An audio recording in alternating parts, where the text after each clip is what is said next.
Today she is going to speak on the Indian national movement and the women's issue. Uh, this is a much written about topic.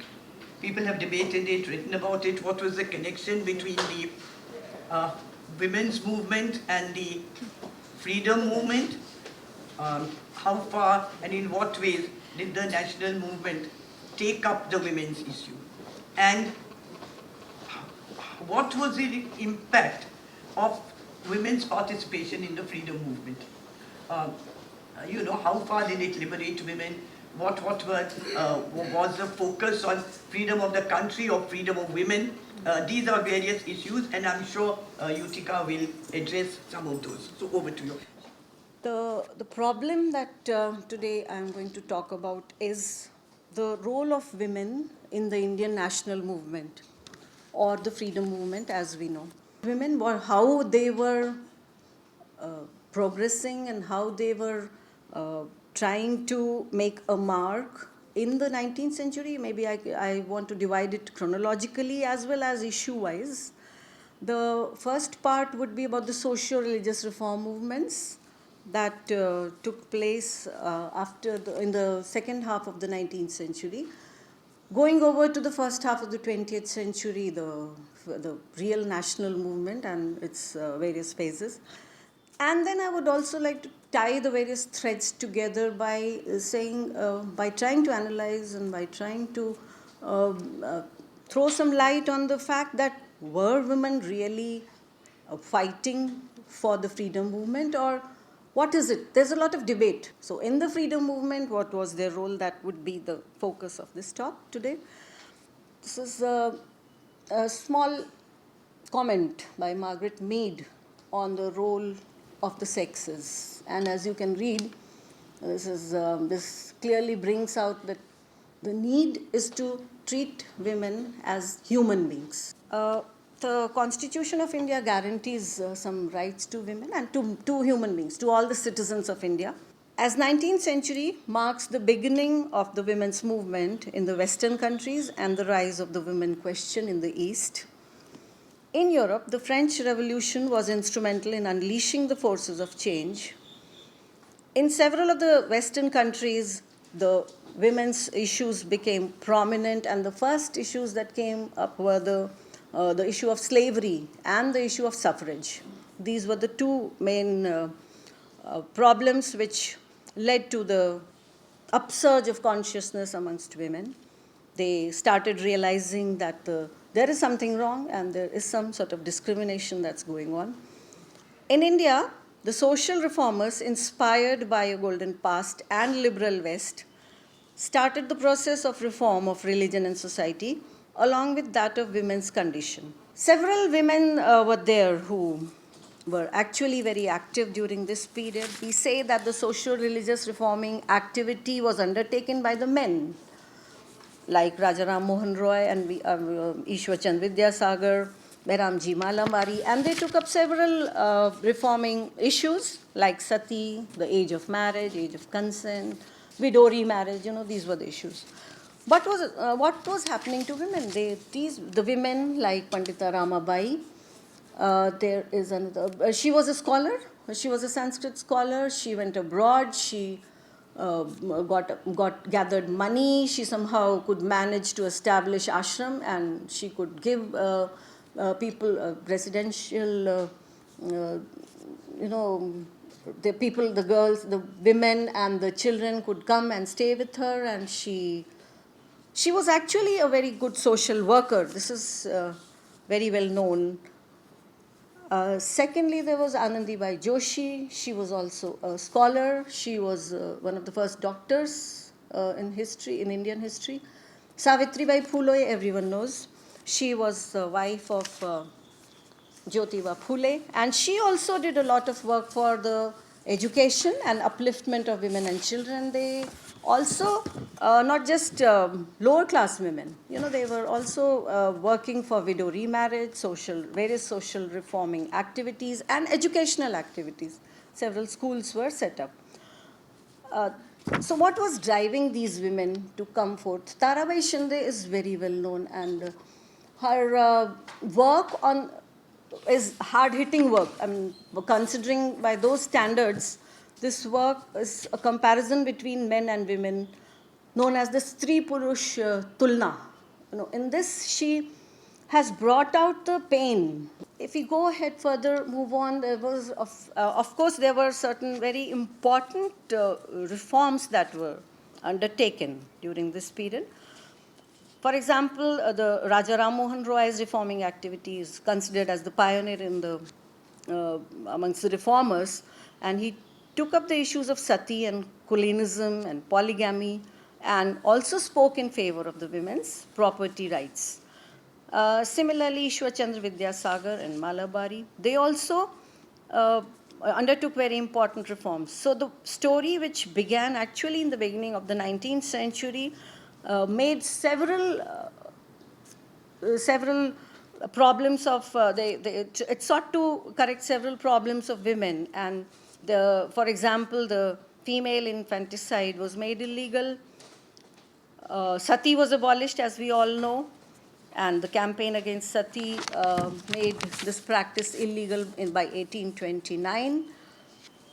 However, there was another area, not just these reforms which were dealing with the social-religious aspects of women's lives. There was another area of thrust, which was the women's education movement. By 1810, the first girls' schools were started by English and American missionaries. By 1830, women's education had become reasonably popular, especially in Bengal. And by mid-19th century, it had been adopted as a major issue by liberal reformers. The Vedic society was rational since it was based on equality of man and woman, which was the basic principle of social progress.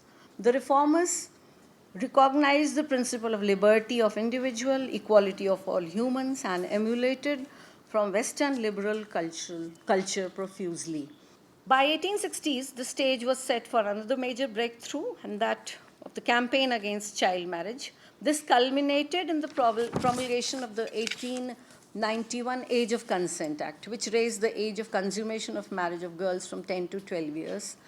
And this Age of Consent Bill controversy raised a woman's issue for the first time on an all-India basis. This was the period when there was increasing concern with the reform of the condition of Hindu women, and this was seen as an attack on the customs of the people of the country, and this added fuel to the fire of the British policy of divide and rule.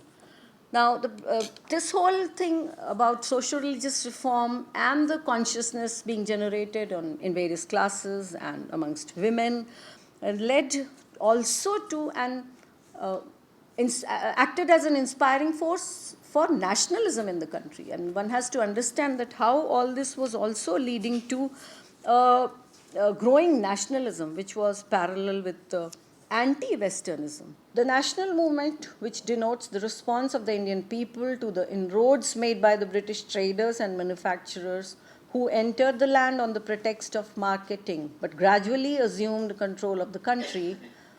The reaction of the Indian people in the form of a national movement spurred by nationalistic feelings, albeit a little delayed, was not only all out, but was also was not only about reforming, but also involved almost all the sections of Indian society, and in the process brought in major changes in the forms of perception and emulation. In this long drawn out process, women, like all other sections of Indian society, were also pulled into the vortex, and all the shaking and churning produced a striking variety of their participation, which is not to be surpassed. Apart from the nationalist and liberal influences which were spilling over from the West, thinkers with Orientalist, Anglicist, and utilitarian bent of mind were influencing the policy decisions of the British rulers. The status of women in Indian society began to concern many, especially during the 19th century. And several practices were thus attacked, as we've just seen in the socio-religious reform movement. British encounter alone was not responsible for the amelioration of women's ills. The 18th century was a period of major changes in India, and the old order was, of course, destabilized, and the Western liberal ideas came in a big way. Apparently, with the with the coming up of various women organizations, associations all over the country, which led to the formation of the Indian National Congress in 1885, the nationalism took up women's issues selectively. This is being projected by several people. This explains to some extent the disappearance of women's issues from the agenda by the beginning of the 20th century. I already pointed out. So this was the period when several women's organizations and the women came together, and women's organizations were formed when it became clear that national movement, the contribution to the national movement was all right, but what about our cause? What about our issues? In fact, Lala Lajpat Rai also has written in his autobiography, being an extremist, he still wrote that, okay, political goals are very important, but what about the socio-economic upliftment of the people? And they go together, they go hand in hand, they are not separate from each other. So that is one thing one has to keep in mind, that one blames women for all the time for, separating from the national movement at some point or the other. But it was the need of the time. In the colonial context, one has to understand that this was required. And this was happening not just in India, all over. So, this was a global phenomenon. In the course of India's tryst with the West, several imbalances and changes appeared in the lives of people. Indian women had a double-pronged role within and outside the struggle, as we've just seen. The association of women with the freedom movement was twofold. One, there was the large canvas of the movement for liberation of the country, in which almost all sections of people had taken the plunge by the beginning of the 20th century. On the other hand, there was the concern for their own rights and betterment of their own conditions. And I just pointed out this was essential. How when individual grows, the country, nation grows. The Indian National Congress, which was founded in 1885, was the first all-India organization which began work against British imperialism, and in a planned manner, an organized manner on a national scale. However, as you already know, there were several other associations, but they were local in nature.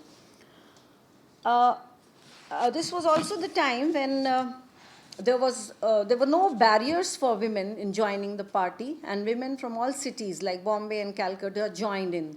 These were mainly upper or middle class women who were educated and actively involved in organizing the work for women. To mention a few, Swarn Kumari Devi, sister of Rabindranath Tagore, was also the co-editor of the Bengali journal Bharti, and in 1886 started the Sakhi Samiti, known as the Women's Association. The first woman doctor of Bengal, Kadambini Ganguly, attended the Congress session as a delegate along with Swarn Kumari Devi. Pandita Ramabai, I already pointed out, represented the Arya Mahila Samaj. Shantibai Nikembe, Kashibai Kanitkar, Manekji Karsetji, Sarla Devi Chaudhrani, they all composed songs urging people from all parts of the country to join the struggle. They would join in the the Congress movement, and they would sing and urge the people, inspiring them towards nationalism. The Sister Nivedita, the close associate of Vivekananda, became a great source of inspiration for the young generation. Women also got involved in revolutionary activities and helped in the circulation of revolutionary literature and maintaining liaison between different revolutionary leaders. As the organizational activity continued, more women's groups emerged, like Bharat Stri Mahamandal was founded by Sarla Devi in 1910. In 1914, the Begum of Bhopal founded the All India Muslim League Conference at Aligarh. However, their agenda was mostly confined to charitable work within their localities, and there was a dearth of women leaders, and the prevailing conservative ideology of the time did not permit them to the same parity as men. So in the early 20th century, the major women's organizations cropped up, which had an all-India character, like the Women's India Association in 1917, the All India Women's Conference in 1927, the NCWI, National Council of Women in India, in 1925. These contributed in their own way in mobilizing reforming efforts for women. The AIWC in this campaign demanded a common civil code that would favorably affect women of all religions. These pressurized the government to pass legislative reforms affecting women, like the age of marriage law, laws regarding property and maintenance, adoption, divorce, and so forth. And they were also instrumental in getting women enfranchised, although in a very limited way. Of course, enfranchisement in a colonial setup was a very far cry. But like this was led by, in 1917, the deputation was led by Annie Besant, and so many well-known ladies were there when the constitutional reforming activity was on, and they took out a delegation to the Governor General. This increasing awareness prodded the women, both of Indian and Western origin, to organize themselves in order to be heard and also to take up positions of power and responsibility. A few examples of such women leaders are like Annie Besant. She was a London-born theosophist of Irish origin who revolutionized the Indian nationalist scene not only for women, but also as a whole for the national movement itself. And the Nightingale of India, Sarojini Naidu, who worked tirelessly to serve the cause of nationalism and womenhood.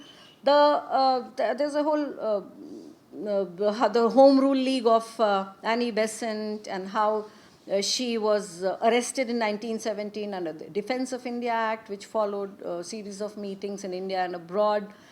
Then how several personalities, right from the American president to Subramaniam Iyer, they gave up their knighthood, and the American president interceded on her behalf to release her from jail. As a result, the British government not only announced measures to increase the number of Indians in the administration for development of self-governing institutions, but also released Annie Besant and her associates B.P. Wadia and Arundel. This was not easy to come by, and the release was secured after Besant challenged the validity of the Defense of India Act in a petition to the king. So she kept on, her attack on the British government, whether they interned her or released her. She was not to be, put down. Several government files reflect the fact that during this period, the Home Rule League had almost replaced the Indian National Congress in terms of importance. More so because the extremists had also abandoned the Congress. So this, and I have seen these files in the archives where there's a threat to Congress that, the Home Rule League has gone much ahead in terms of their activities. Mrs. Besant, to quote from one source, Mrs. Besant, however, failed to plant her Home Rule movement on the Congress soil, but in the subsequent years, she could exercise her influence and became the first woman to be elected president of the Congress in 1917. So ultimately, a compromise was reached. This, however, did not stop the government from keeping a watch on Besant, and the Office of Criminal Intelligence kept a record of the history sheeter. She was known now as the history sheeter, Annie Besant, apart from closely watching the activities of the Theosophical Society. In 1917, along with Margaret Cousins, she was one of the pioneers in the field of establishing All India Women's Conference. Along with Margaret Cousins, Sarojini Naidu, and 8 other Indian women accompanied a deputation to England to meet the Secretary Edwin Montague to demand voting rights for women. She truly believed in the strength of woman power, yet politically she was opposed to the Gandhian agenda of non-cooperation, revolt, as it would land the country in ruin if successful, and almost surely in riot and bloodshed if it fails. This opposition cost her dear. She lost her popularity. So this aspect of Annie Besant is very less known, and I have actually seen it in one of the archives files. Sarojini Naidu, born in a family of scholars, daughter of a scientist, educated at Cambridge, and a literary celebrity in her own right, she was drawn into Indian politics quite early in life and also became a supporter of women's rights, working with the Congress, the Muslim League, and the Indian Social Conference. Gopal Krishna Gokhale was her political guru till his death in 1915, and he persuaded her to join Congress. She worked specifically for the cause of widow remarriage, women's education, and suffrage. In 1914, she decided to work with Gandhi, and this trend lasted her lifetime. In 1917, she took up the cause of women's suffrage, took the delegation of women to London, and in 1918, she got a resolution passed supporting women's franchise at the special Congress session in Bombay, and again went to England in 1919 to propagate this cause. She tried to convince the 5 1,000-strong audience in Bombay about the rationale of extending the franchise to women by emphasizing that it was scientifically and politically sound, compatible with tradition, and consistent with human rights. Dispelling the fears of men that this might mean interference by women in their official, civic, and public duties, Naidu stressed that this would rather help lay the foundation of national character in the hearts of children and would instill in them ideals of a national life.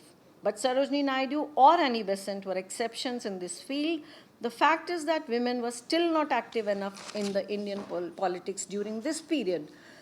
However, coming to the next point, the feminism in colonial India was essentially entwined with the issue of nationalism, an ideal that was the driving force of the anti-colonial movement I also emphasized earlier. However, as the Indian freedom movement progressed and got more effective during the leadership of Mahatma Gandhi, the role of women also got stronger and meatier. Under his leadership, not only the older system was being challenged, but the newer roles for women were emerging, albeit within the patriarchal framework, which was acquiring a new color. So patriarchy was the structure, but some things were changing. At the same time, women were getting increasingly aware and responsive about their rights and duties, and this consciousness definitely helped in the formation of the first women's movement in India. However, the use of the word feminism in the Indian context was still too far-fetched, although its impact was being felt all over. We still refrain from using this word. By the second decade of the 20th century, things changed with the emergence of Mahatma Gandhi, known for his simplicity, charisma, and self-control.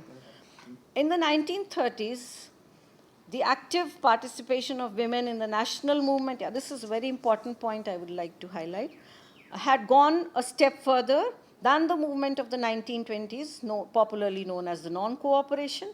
The year began with the Pledge of Independence, and in March, Gandhi announced the breaking of the salt laws, thus opening the new phase of Satyagraha, also known as the civil disobedience movement, marked by the Dandi March. But Gandhi refused to include any women in the march on the ground, quoting him, "It might be considered cowardice to keep women with them in the march, as Englishmen would not touch women, just as Hindus would not kill cows." Of course, the sentiment of women were hurt, and they jumped into the movement anyway, getting arrested, being molested, even being beaten up at times. So you can see the spirit of revolution and rebellion coming for the sake of nationalism. There is evidence in the archives to show that and this is a very important excerpt which I have taken from one of the files, the authorities were contemplating ways to handle the trend of increasing participation of women in the Gandhian movement and asked for suggestions from the constituents for ways of dealing with the women who took part in the campaign so that the beating or handling of women may be avoided. Several suggestions for the amendment of Section 28 of the Emergency Powers Ordinance were received by the government. It should be so modified as to make fines imposed on the women payable by their husbands, parents, or guardians, under the same condition as are laid down in the clause for the payment of fines imposed on young persons by their parents or guardians. So the laws were in such a way formulated to include women and their families. However, this hardly proved to be any deterrent, and incidences of women's participation kept on raising. One could see the mass participation increasing at this time. Thousands of women from all walks of life, even housewives, joined the Prabhat Feris, processions, and picketed shops. Consequently, reports of police atrocities and high-handedness flocked in.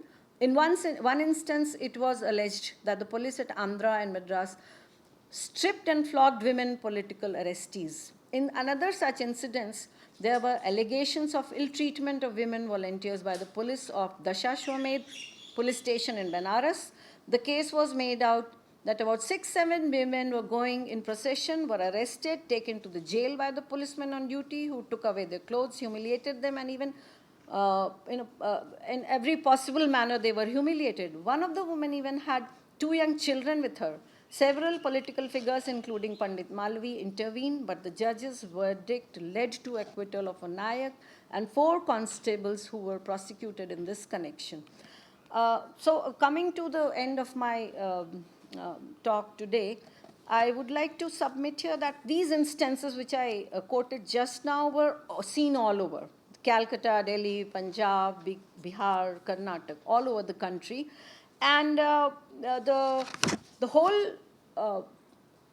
women power of at that time was infused with nationalism, and they were so enthused that, there was no keeping them away from the national movement. So it is very wrong to say that, they were all the time working for their own goals. At the same time, when it is said that they are politicized, or they are not, they were working in a political, politically motivated, one has to see that, the political, social, economic, all these aspects of a setup were intertwined, and they were all going together simultaneously, hand in hand.